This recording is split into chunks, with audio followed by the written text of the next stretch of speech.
السلام علیکم۔ بسم اللہ الرحمن الرحیم۔ اللہ نرمی کرنے والے، مہربانی کرنے والے کی شناخت یا پہچان کے ساتھ دوستو، آج رکوع سجود پر دوسرا لیکچر ہے اور آج کے لیکچر میں آپ سے میں الکتاب المبین سے رکوع سجود کے معنی شیئر کروں گا۔ اس کے معنی طے کرنے کے لیے میں 3 ایرانی بزرگوں کی بنائی ہوئی لغت اور المجند وغیرہ لغت کی طرف نہیں جاؤں گا، بلکہ ان کے معنی طے کرنے کے لیے الکتاب المبین سے ہی ان الفاظ کی ضد کی صورت میں آنے والے الفاظ کو دیکھوں گا اور وہ معنی جو کائنات بنانے والے نے طے کیے ہیں وہ لوں گا اور آپ سے شیئر کروں گا۔ لہٰذا میں آپ کو بتاتا چلوں کہ یہ 3 ایرانی بزرگوں کی اور المجند وغیرہ لغت کو لے کر جو تراجم کیے گئے ہیں، ان تراجم کو لے کر آج الکتاب المبین کا دنیا میں ایتھسٹ اور پراپوگنڈا کرنے والے افراد مذاق اڑا رہے ہیں، اور یہ لغات دنیا کی 3rd ترین، دوبارہ ریپیٹ کر دوں، یہ لغات دنیا کی 3rd ترین لغات ہیں، اور یہ لغات الکتاب المبین کی تعلیمات کو نقصان پہنچانے کے لیے لکھی گئی ہیں، اور الکتاب المبین کے مقابلے میں لکھی گئی انہی لغات کو کچھ قرآنسٹ الکتاب پر قاضی کیے بیٹھے ہیں۔ آج ہی کی بات ہے، میں آپ سے شیئر کروں کہ ایک قرآنسٹ خود کو کہنے والے کو میں نے الکتاب سے تاکلون کے معنی پیش کیے کہ یہ بنتے ہیں، تو وہ مقابلے میں یہ لغت اٹھا کے لے آیا، یعنی کہ وہ لغت کو الکتاب پر قاضی کرنے کی کوشش میں تھا، یعنی ہیلے بہانے، اور ہیلے بہانے کرنے والوں کو ہی مسترد کرنے والا کہا جاتا ہے۔ لہٰذا دوستو، جو قرآنسٹ ان لغات کو الکتاب المبین پر قاضی کیے بیٹھے ہیں، میں ان کو 21 توپوں کی اسلامی پیش کرتا ہوں، جبکہ اس کے برعکس الکتاب خود کو مبین کہتی ہے، یعنی الکتاب المبین کا مطلب جو بنتا ہے وہ یہ ہے کہ وضاحت کرنے والی کتاب۔ مزید میں آپ کو بتاتا چلوں کہ الکتاب کی وضاحت ان بزرگوں نے نہیں کرنی، بلکہ کون کرے گا، یہ ہم الکتاب المبین سے ہی پوچھ لیتے ہیں۔ تو اس سلسلے میں میرے پاس سورہ 2 کی آیت نمبر 219 ہے، اس میں لکھا ہے کہ کذالک یبین اللہ لکم الآیات لعلکم تتفکرون، جیسا کہ اللہ وہ اپنی آیتوں کو تمہارے لیے واضح کر رہا ہے تاکہ تم تفکر کرتے ہو۔ دوستو ایک اور جگہوں پر ہے، وہ دیکھیں سورہ 2 کی آیت نمبر 187 کا ایک فریز ہے، اس میں لکھا ہے کہ کذالک یبین اللہ آیاتہ للناس لعلہم یتقون، جیسا کہ اللہ وہ اپنی آیتوں کو انسانوں کے لیے واضح کر رہا ہے تاکہ وہ احتیاطی تدابیر لیتے ہیں، آیتوں سے احتیاطی تدابیر لیتے ہیں۔ دوستو اللہ اپنی آیتوں کو خود واضح کر رہا ہے، لیکن ہمارے ہاں لوگ کہتے ہیں کہ مذہب پیشوا الکتاب المبین کی وضاحت کریں گے، یعنی ان کی تفسیریں پڑھو اور پتہ نہیں کیا کیا پڑھو اور ان سے جا کے پوچھو، جبکہ یہاں کہا جا رہا ہے کہ اللہ تمہارے لیے اپنی آیتیں واضح کر رہا ہے، یعنی لوگوں کو اللہ کی وضاحت پسند نہیں ہے، مذہبی پیشواؤں کی وضاحت پسند ہے، جبکہ الکتاب المبین کی آیات اللہ واضح کر رہا ہے۔ اسی طرح کے آیات کے اور بھی فریزز موجود ہیں، فی الحال 2 ہی کافی ہیں جو میں نے آپ سے شیئر کیے ہیں۔ دوستو میں آپ سے الکتاب المبین سے رکوع سجود کے معنی شیئر کروں تو سکرین پر غور کریں، سورہ 2 کی آیت نمبر 125 ہے، اس میں ہے کہ رکوع سجود آپ دیکھیں موجود ہے، میں نے اسکرین پر لگا دیا ہے. یہ 2 اسموں پر مشتمل مرکب توصیفی ہے. اس میں رکعی موصوف ہے اور اس کی صفت سجود ہے، یعنی رکعی میں ہی سجدہ ثابت ہے، کیونکہ موصوف میں ہی صفت موجود ہوتی ہے، یہ الگ نہیں ہوتی. اسی وجہ سے دونوں بطور مرکب توصیفی ایک ہی چیز ہیں اور دونوں کا وزن فاعل ہے اور سجود کا وزن فعول بھی ہے اور دونوں ہی اسم فاعل ہیں. اور رکعی کا مترادف سجدی ہے. اگر ہم بطور فعل دیکھیں تو رکع کا مترادف ساجدہ ہے اور ساجدہ کا مترادف رکع ہے. اس صورت میں بھی دونوں ایک ہی ہیں، یعنی بال برابر بھی فرق نہیں ہے، ایک ہیں ایک. اور سورہ 48 کی آیت نمبر 29 کا بھی میں نے ایک اسکرین شاٹ لگایا، دیکھیں اس میں ہے رکعن سجدن. اس میں رکعن موصوف ہے اور سجدن اس کی صفت ہے اور دونوں اسم فاعل ہیں. رکعن رکوعن مصدر سے اسم فاعل جمع مذکر ہے اور سجدن سجودن مصدر سے اسم فاعل جمع مکسر مذکر ہے. لہذا بطور اسم فاعل دونوں ایک ہی ہیں، بال برابر بھی فرق نہیں ہے اور ایک ہی ہیں، کیونکہ موصوف اور صفت ہیں اور صفت موصوف سے الگ نہیں ہوتی ہے. لہذا دوستو یہ دونوں ایک ہی ہیں، کوئی فرق نہیں. لیکن میں قربان جاؤں ہمارے مترجمین پر، چونکہ ان کا عقیدہ ہے جو انہوں نے عام پبلک میں مشہور کر رکھا ہے کہ رکعن سجدن الگ الگ ہیں، لہذا رکعن سجدن کا ترجمہ کرتے وقت انہوں نے دونوں کے درمیان واو لگایا اور ترجمہ کیا ہے رکوع و سجدہ. اور کئی مترجمین نے ترجمہ کیا ہے رکوع اور سجدہ، اور کئی اور مترجمین ہیں جنہوں نے ترجمہ میں لکھا ہے کہ تو انہیں دیکھے گا کبھی رکوع میں اور کبھی سجدہ میں، یعنی پھر رکعی فی سجدی انہوں نے وہ بنا دیا ہے، جبکہ بطور اسم فاعل اس کا ترجمہ کیا ہی نہیں گیا ہے. اور یہ دونوں صفات ہیں. صفات جب جمع کی گئی ہیں تو ایک موصوف ہوگی صفت اور ایک صفت جو ہے وہ صفت ہو گئی. لہذا دوستو یہ تو مرکب توصیفی اسی وجہ سے تو بنا ہے. جبکہ آیت کے متن میں آپ دیکھیں رکعن سجدن موجود ہے، ان کے درمیان میں واو نہیں ہے، لیکن ہمارے مترجمین نے ترجمہ میں اور لکھا ہے اور کئیوں نے واو بھی لکھ دیا ہے رکوع و سجدہ. اسی طرح کئیوں نے لکھا ہے کہ رکوع میں سجدہ میں، لہذا آیت کا متن اس کی اجازت نہیں دیتا ہے. مزید آپ دیکھیں سورہ 2 کی آیت نمبر 125، اس میں ہے رکع سجود.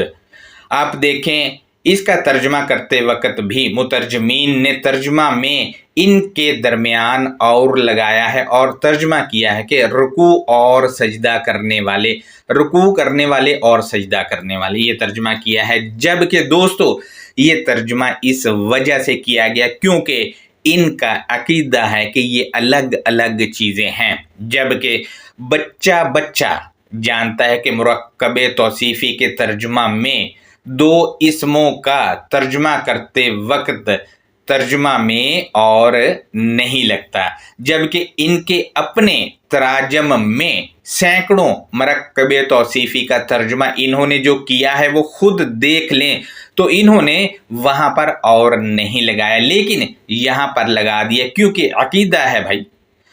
رکع سجود انہوں نے 2 الگ الگ چیزیں بنا دی. یہ لوگ ان کو الگ الگ اس وجہ سے کر دیتے ہیں کیونکہ ان لوگوں نے مشہور کر رکھا ہے پبلک میں کہ پہلے رکوع ہوگا جو کہ ان کے نزدیک گھٹنوں پر ہاتھ رکھ کر جھکنا ہے، اور پھر اس کے بعد ماتھا زمین پر لگایا جائے گا جس کو یہ لوگ سجدہ کہتے ہیں. جبکہ اس طریقے کا عمل الکتاب المبین کے پاک صفحات میں درج ہی نہیں، اور الکتاب المبین کے اوراق اس عمل سے بالکل خالی ہیں۔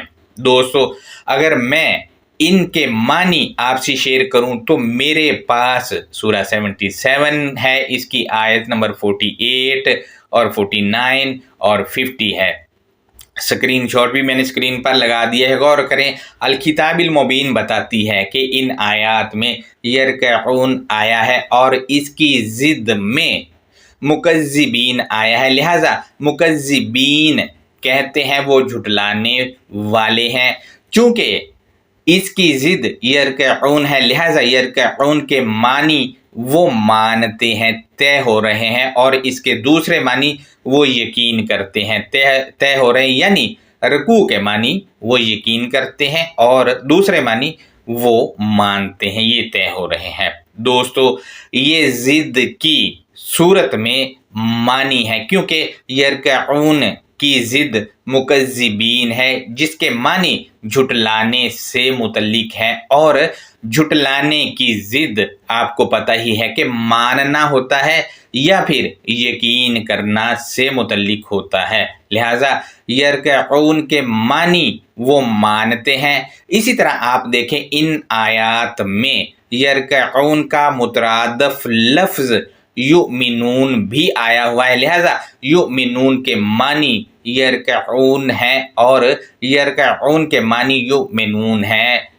مزید دیکھیں ان آیات میں تو مکذبین جو ہے یہ یؤمنون کی بھی ضد ہے اور یرکعون کی بھی ضد ہے، لہذا مکذبین ان دونوں کے معنی طے کر رہا ہے۔ اب ان آیتوں کا ترجمہ دیکھتے ہیں تو سورہ 77 کی آیت نمبر 48 ہے، اس میں لکھا ہے کہ وَإِذَا، اب اذا جو ہے ہنگامی حالت کا قرینہ ہے، کسی بھی وقت ہو جاتا ہے۔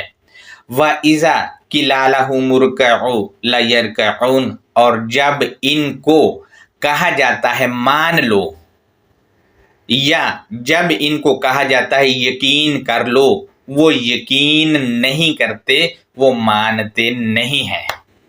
یہ رکوع کے معنی آگے، وہ یقین نہیں کرتے، لَيَرْكَعُونَ وہ یقین نہیں کرتے، وہ مانتے نہیں ہیں۔ اگر لا ہٹا کے یرکعون کو دیکھیں تو وہ مانتے ہیں، وہ یقین کرتے ہیں، یہ ترجمہ ہو جائے گا۔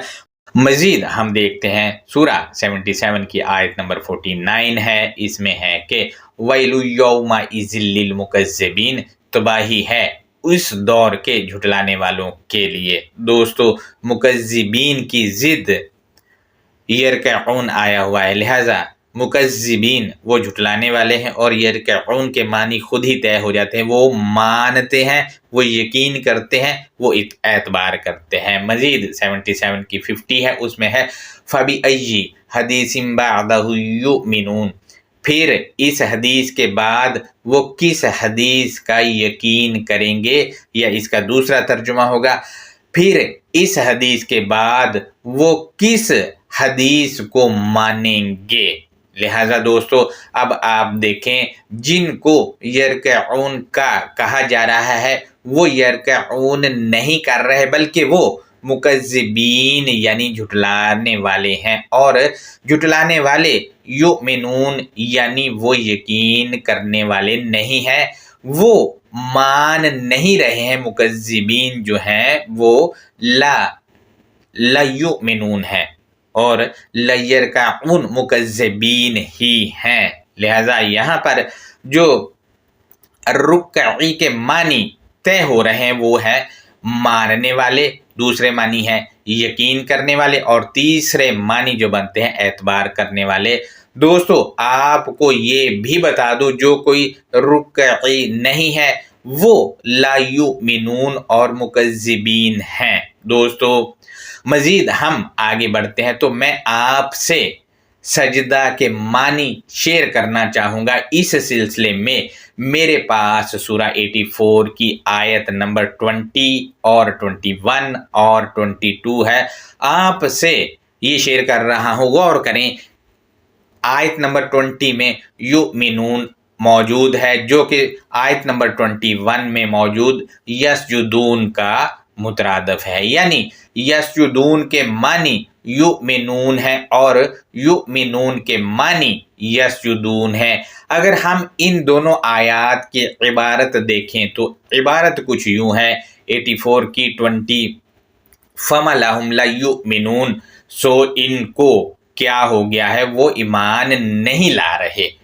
دوستو یہ کیوں ایمان نہیں لا رہے وہ اس سے اگلے والی آیت میں بتایا گیا ہے، یہ کہہ کر کے وَإِذَا قُرِئَ عَلَيْهِمُ الْقُرْآنُ لَيَسْجُدُونَ، اور جب ان پر القرآن پڑھا جاتا ہے تو وہ یقین نہیں کرتے، یا جب ان پر قرآن پڑھا جاتا ہے تو وہ مانتے نہیں، یا اس کا ترجمہ ہوگا جب ان پر قرآن پڑھا جاتا ہے تو یہ اعتبار نہیں کرتے۔ دوستو یہاں سے پتہ چلا کہ جو لا یؤمنون ہے وہی لا یسجدون ہے، یعنی دونوں سیم ہیں۔ اب اس کو متضاد طریقے سے دیکھیں، لا کو ہٹا کر تو لفظ یؤمنون بچے گا صرف، اس سے ثابت ہوا کہ جو یؤمنون ہے وہی یسجدون ہے، کیونکہ یسجدون کا لا بھی ختم کر دیں تو دونوں یؤمنون اور یسجدون بچیں گے، جو دونوں ایک دوسرے کے مترادف ہیں، یعنی یسجدون کے معنی یؤمنون ہے اور یؤمنون کے معنی یسجدون ہے۔ مزید آیت نمبر 22 کو دیکھیں تو اس میں بَلِ الَّذِينَ كَفَرُوا يُكَذِّبُونَ، بلکہ وہ لوگ جنہوں نے کفر کیا وہ جھٹلاتے ہیں۔ دوستو اب آپ دیکھیں یکذبون آیت میں موجود ہے، یہ یسجدون کی ضد ہے اور یہ یؤمنون کی بھی ضد ہے، یعنی یکذبون کے معنی وہ جھٹلاتے ہیں، اس کی ضد میں یسجدون کے معنی بنتے ہیں وہ مانتے ہیں، یا اس کے دوسرے معنی بنتے ہیں وہ یقین کرتے ہیں، اور اس کے تیسرے معنی بنتے ہیں وہ اعتبار کرتے ہیں۔ یہ یسجدون کے معنی ہیں سجدہ کے، چونکہ یکذبون ان آیتوں میں یؤمنون کی بھی ضد ہے تو یؤمنون کے معنی بھی وہ مانتے ہیں، اس کے دوسرے معنی بنتے ہیں وہ یقین کرتے ہیں، اس کے تیسرے معنی بنتے ہیں وہ اعتبار کرتے ہیں۔ یہ خود ہی ضد کی صورت میں معنی طے ہو رہے ہیں، کیونکہ یکذبون کی ضد یسجدون ہے، یکذبون وہ جھٹلاتے ہیں، یسجدون وہ مانتے ہیں، وہ اعتبار کرتے ہیں، وہ یقین کرتے ہیں، یہ سجدہ کے معنی طے ہو رہے ہیں یہاں پر۔ مزید ہم آگے بڑھتے ہیں تو میرے پاس سورہ 2 کی آیت نمبر 34 ہے، اس میں لکھا ہے کہ وَإِذْ قُلْنَا لِلْمَلَائِكَةِ اسْجُدُوا لِآدَمَ فَسَجَدُوا إِلَّا إِبْلِيسَ أَبَىٰ وَاسْتَكْبَرَ وَكَانَ مِنَ الْكَافِرِينَ۔ دوستو یہاں پر حکم دیا جا رہا ہے یہ کہہ کر کہ وَإِذْ قُلْنَا لِلْمَلَائِكَةِ اسْجُدُوا لِآدَمَ، یعنی اور جس لمحے ہم نے ملائکہ کو کہا کہ آدم کے لیے سجدہ کرو۔ اب اس حکم کا رد عمل جو آیا وہ یوں ہے کہ فسجدوا، پھر ان ملائکہ نے سجدہ کر لیا، یعنی ملائکہ نے حکم مان کر عمل کر لیا۔ یہاں سے سجدہ کے معنی عمل درآمد بھی ثابت ہوئے اور فرما برداری بھی ثابت ہوئے، کیونکہ حکم مان کے عمل کر لیا، فرما برداری کر لی اور عمل بھی کر لیا، ایک ہی معنی اس کے طے ہوگی، عمل درآمد اور فرما برداری۔ مزید یہاں سے تو یہ بھی پتہ چلا کہ ملائکہ نے حکم مان کر عمل کر لیا تو ان کا سجدہ یعنی انہوں نے عمل کر لیا، اور عمل جو یہ سجدہ کے معنی ہے، سجدہ کے معنی ماتھا زمین پر لگانا نہیں ہے۔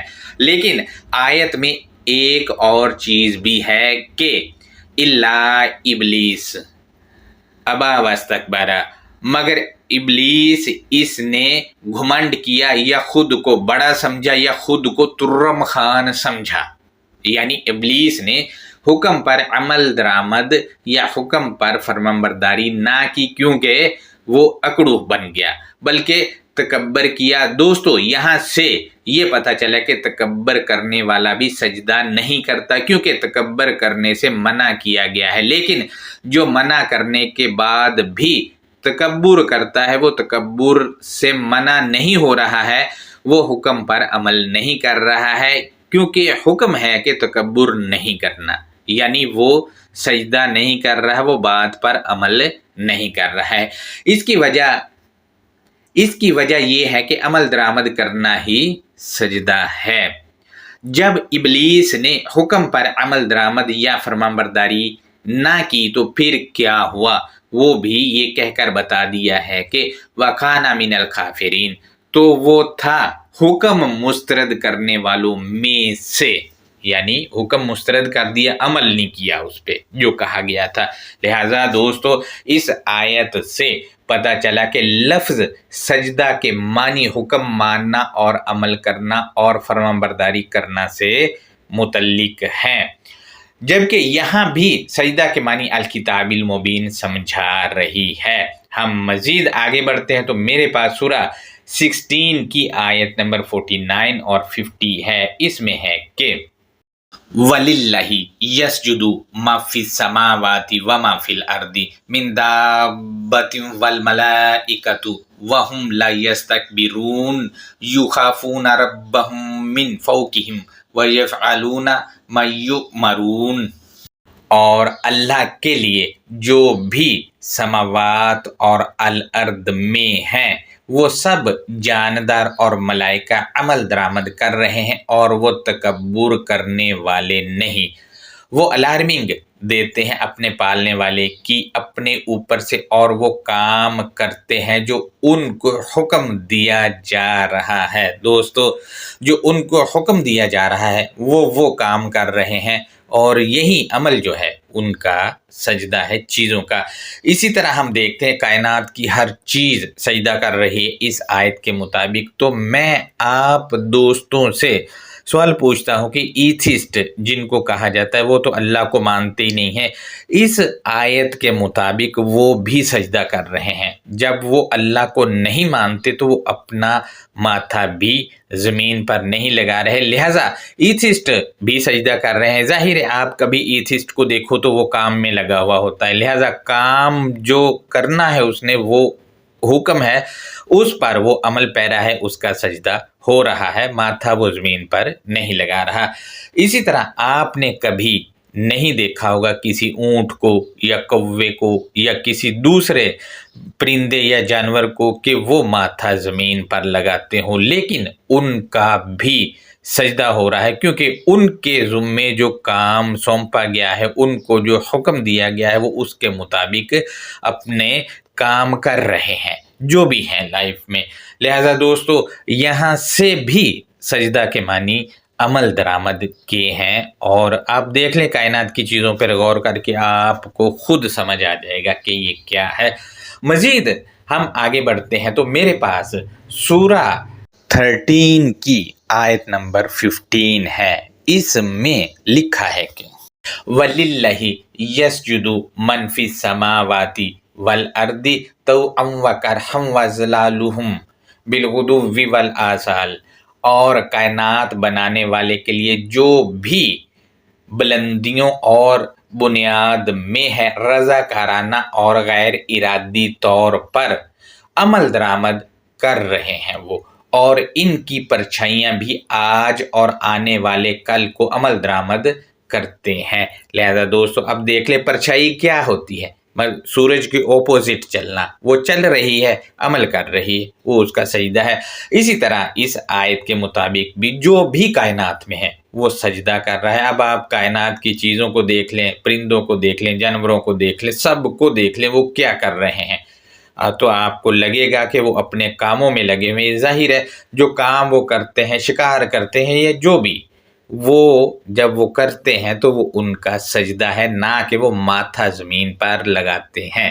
اسی طرح انسان کو جو احکامات دیے گئے ہیں ان کو ماننا اور ان کے مطابق عمل کرنا یہ سجدہ ہے۔ لہذا دوستو اس آیت سے بھی سجدہ کے معنی جو ہمارے سامنے آئے ہیں وہ عمل درآمد کیے ہی ہیں۔ اور مزید میں آپ سے یہ شیئر کرتا چلوں کہ اب ہم رکوع سجود کے معنی دیکھتے ہیں، تو جو الکتاب طے کر رہی ہے وہ میں آپ سے شیئر کر لوں۔